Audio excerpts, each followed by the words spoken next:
Yeah, so we're talking about raising capital at multiple levels. I mean, I think Yeah, we're talking about is, what does it look like to really raise capital with a team in place with lead flow and triage, and that's I think that's fascinating. A lot of people aren't there yet. They're just yeah, starting out. They're like their first question is, well, wait a minute, how am I even going to get lead flow, right? So maybe let's talk about that and what is the first step? And someone hasn't raised money before. They now maybe they've gone through a course and they understand the mechanics of a syndication. They know how to talk about it, and their directive is to go out and leverage, their inner circle and their friends and family, and maybe to get referrals, maybe go some networking events. And really, what is the progression of leads, right? Because the lead is really anyone that they can talk to. What is your recommendation for someone just starting out to generate lead flow so they have some opportunity to talk to people? And then where does it go from there? yeah. Well, I mean, the advice in the post-COVID Zoom economy where we're all comfortable with meeting each other on camera now, because I know you guys remember pre-COVID, it was all, in person, right? So I think the first step for everybody is, like I said, to get very clear on your personal unfair advantage so you can tell your story in a very specific way. Because as soon as, and by the way, your unfair advantage can literally be a combination of your personal story. And think about your personal story in the context of if you were like the hero in your own journey, and there were like 4 or 5 markers in your life that defined how you view the world, who you are as a person, what defines your beliefs, what are some of the things that you've overcome in your life. If you have 4 or 5 of those markers in your life, it gets a lot easier for yourself or someone on your team to start to really put together, who is Garrett, who is Michael. Like it gets a lot easier that way. And the reason why that's important is because that content creates the context of the people that will connect with you off the internet. So literally, if you get really good at telling your story and your why, when you then pour your investment thesis into it and the market that you invest in, all those things are different triggers just to help people engage. And to answer your question directly, initially, if you're just getting started, you should talk to everybody, take a meeting with everybody, practice with everybody, because you don't know what good is yet. You don't have a baseline. So, initially, don't create too many barriers. One of my mentors says first you want to create flow in your business, and then when you have too much flow, then you start to add back some friction. So if you're brand new, just stand at that water well and just prime the pump just to get water going, and then eventually you'll start to create. You'll realize that you're meeting with a certain type of person that is never going to be a fit. Okay, fine. You want to be of service to them, maybe there's a free resource you can send them. Whereas if you get this really specific type of person, they're like your ideal avatar. Okay, well, great. Well, what was it about the last 2 or 3 meetings that I had that were like this? Well, they all had the fact that they, maybe work in the medical space in common. Oh, okay, interesting. Or maybe they're all mortgage brokers. Oh, interesting. Like you, or they're accountants. Well, why does that matter? Well, because I was an accountant, so they immediately trust me. See, you start to figure out those little things that work for you, and everybody is different. It's interesting that you don't mention things like going on social media and stuff like that. There's a lot of people who think that raising money is pretty simple and the easy button is going online and social media. Now, I didn't hear you say that. So why is that not the easy button, or why is that putting the cart before? Why did you not mention those things? Well, because social media is an amplifier. It's not the foundation. Look, the days of posting a cat video and getting 3 million YouTube views are gone. That you could have started an Instagram account 10 years ago and had 1 million followers without really doing much. Today, everybody knows that social media is the thing. So building a presence online is a different game today than it was then. But the people that do really well are the people that create a narrative around themselves in a way that automatically then attracts the right people. Now, you do that in person, you can do it at conferences, you can do it at events. And what's if it doesn't work in person, it's not going to work online, and vice versa. That's exactly right. I mean, how can you amplify message if you don't even know what the message is? You can only figure that out by actually meeting one-on-one with people and figuring out what are investors thinking? What do they want? What are they afraid of? What is you mentioned the ideal avatar, which is marketing speak for, who is your ideal investor? So that's Yeah, the reason got to happen first.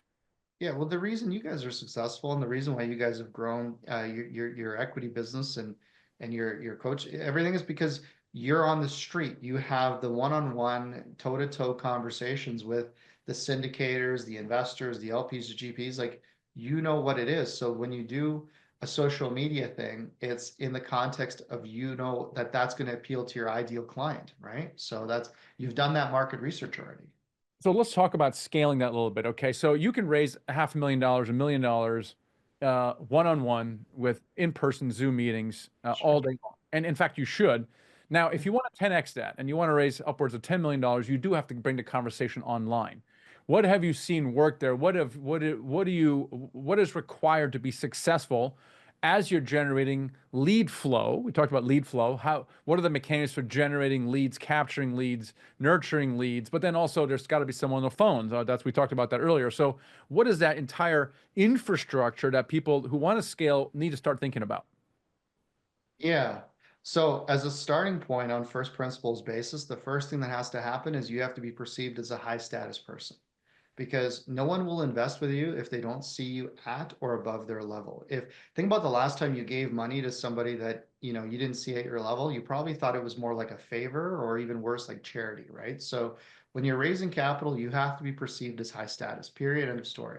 Now, if you're sitting there, you're like, well, I'm not high status. I mean, I've been a teacher for the last 20 years. I worked in construction.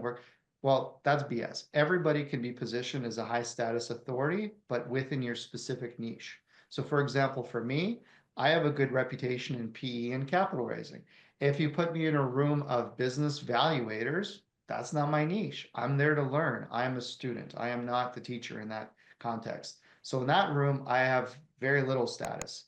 Put me in a room full of, I don't know, people that are lawyers, or you understand, like you take me out of my element, I quote unquote lose that status. So the point is, how do you take the status of somebody from a specific area and then tie that expertise to what you're doing today? So I'll give you a prime example. One of my clients owns a towing company. Towing has nothing to do with real estate. Well, one of the things within his towing business is they've driven millions of miles all over the state. So he has trucks everywhere. So he knows the good neighborhoods. He knows where things are good. He knows where things are bad.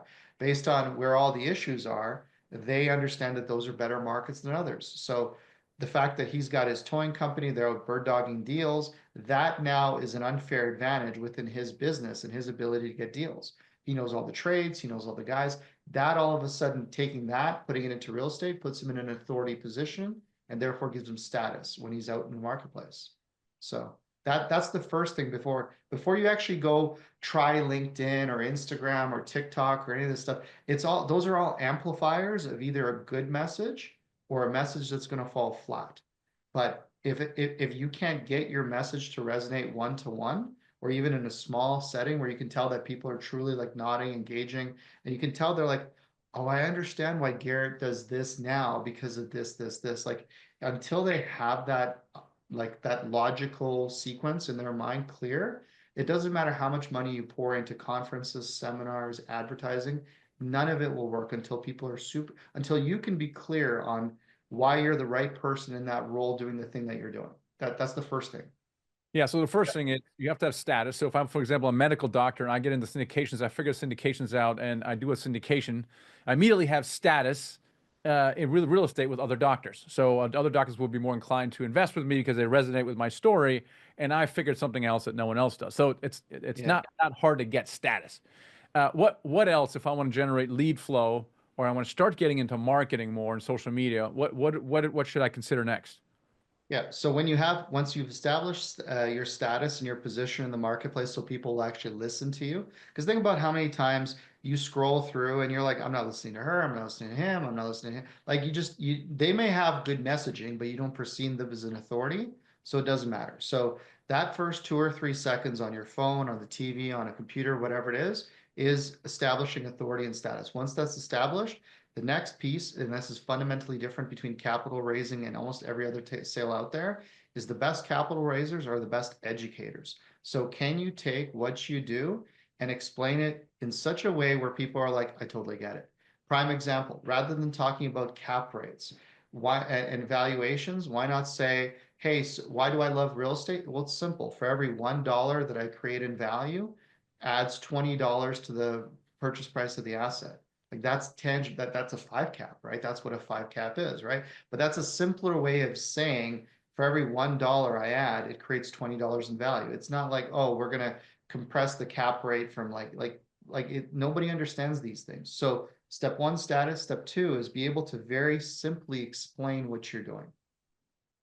Now, is your avatar in many cases someone who does not know anything about syndications? Are you? No, not. Well, actually, it almost doesn't. I mean, I look at my business. I mean, I have guys that have 8 figure, 9 figure net worths that are investors, and we have guys that are doing their own deals and they write $100,000, $200,000 check for our stuff too. So it's kind of all over the place. But I can tell you right now. So here's a fun fact for you: the average American, or North American for that matter, has a comprehension level of grade 5 for reading. Okay, most of the stuff that's written on LinkedIn is grade 13. So right out of the gate, you're already you're dealing with a subset of a subset of a population. So if you take that to Facebook, it's the same thing. So biggest mistake people make in the capital raising space is they think they have to sound sophisticated and technical and all this stuff. You need to be able to go there in case you get toe to toe with somebody that has to take you there. But 95% of people, even high net worth guys, in my experience, maybe you guys have seen the same, they just want to have a basic back of the. I was talking to Ken McRoy. Ken McRoy, to this day, him and his partner Ross, they do a thing on the back of the napkin, and they're pretty much 90% if they're going to keep doing it or not. Like right there, they know. Yeah, you gotta keep it simple. I love it. Yeah, Well, it's been yeah, great. and then Yeah, go ahead. Finish the thought. and then just the last thing is once you have a status frame that works, that attracts your ideal avatar, and you have that education, that nurturing platform, which I know you guys have mastered. You guys have your educational platform mastered. Once you have that educational element to nurture that person through to buying their first building or figuring out how to be an LP, once you have that 1-2 punch, the rest is literally just you have a meeting and it's like I do with my daughter. Do you want peas or carrots? Like it's like a byproduct. It's not, again, it's not if or when. It's not if you're investing, it's when and how much. Yeah, it's been really cool, man. Thanks for just bringing it on the capital raising side. How can people connect with you, find out more what you're all about? Yeah, my website's the best place, marcindrozdz.com. And I have a book that was a best-selling book on Amazon called Unlimited Investor Leads. But if you go to the website, you can get a free copy there. Go ahead and spell that just for everybody here so I can easily find. We'll put in the show notes as well, but go ahead and spell it. Yeah, well, my name is MarcinDrozdz.com. MarcinDrozdz.com. So check it out. Go grab that book for free. So great having you here on the show. Yeah, it was really fun. I appreciate you guys.